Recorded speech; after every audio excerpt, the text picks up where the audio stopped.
ನಮಃ. ಸಮಸ್ತ ಇಲ್ಲ ನನ್ನ ಶರಣ ತಂದೆ ಕೈವಳಗುವೆ.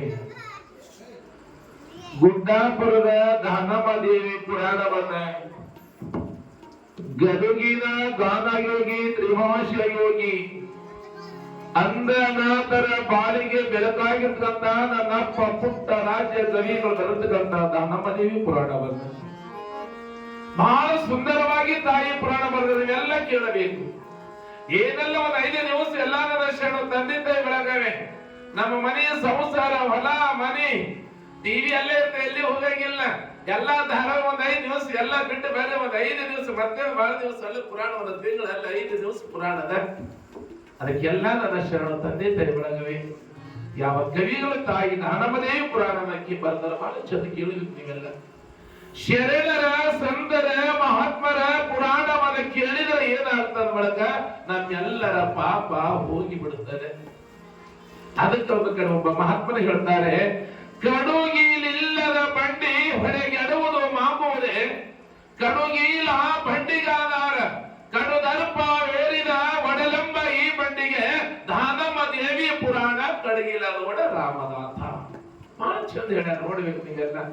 ಹ್ಯಾಂಗ ಒಂದು ಗಾಡಿ ಬಂಡಿ ಅದ, ರೈತ ಒಂದು ಗಾಡಿ ಬಂಡಿ ಅದ, ಚಲೋ ಏನ್ ಎತ್ಕೊಳ್ ತಂದಿರ್ತಾನ, ಚಲೋ ಎತ್ತಿನ ಗಾಡಿ ಮನುಷ್ಯನ ಕಿಮ್ಮತ್ ಎತ್ಕೊಳ್ ತಂದಾನ.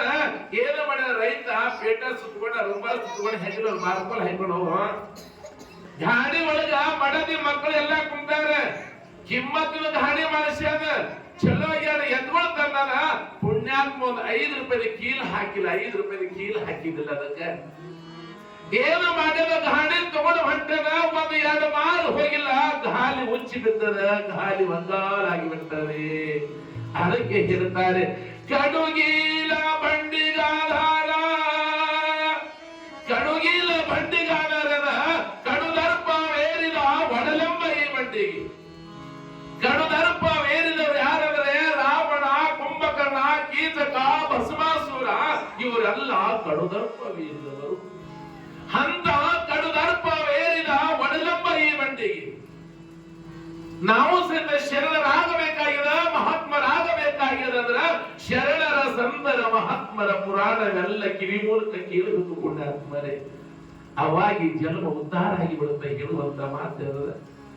ಇದು ಏನಾಗಿದೆ, ಕವಿಗಳು ಯಾವಾಗ ಪುಟ್ಟ ರಾಜ್ಯ ಕವಿಗಳು ಕೈಲಾಸ ವರ್ಣವದ ಕೈಲಾಸ ಅಂದ್ರೆ ಯಾವಾಗ ದಾನಮದೇವಿ ಪುರಾಣವನ್ನ ಬರೀಬೇಕಾದ ಕವಿಗಳು ಕೈಲಾಸದ ವರ್ಣನೆ ಮಾಡ್ತಾರೆ. ಕೈಲಾಸ ಅಂದ್ರೆ ನಾವೆಲ್ಲ ಕೈಲಾಸ ಮ್ಯಾಗ ಅಂತೀವಿ. ಶಿವಾನಂದ, ಪಾರ್ವತಿ, ಬ್ರಹ್ಮ, ವಿಷ್ಣು, ಮಹೇಶ್ವರ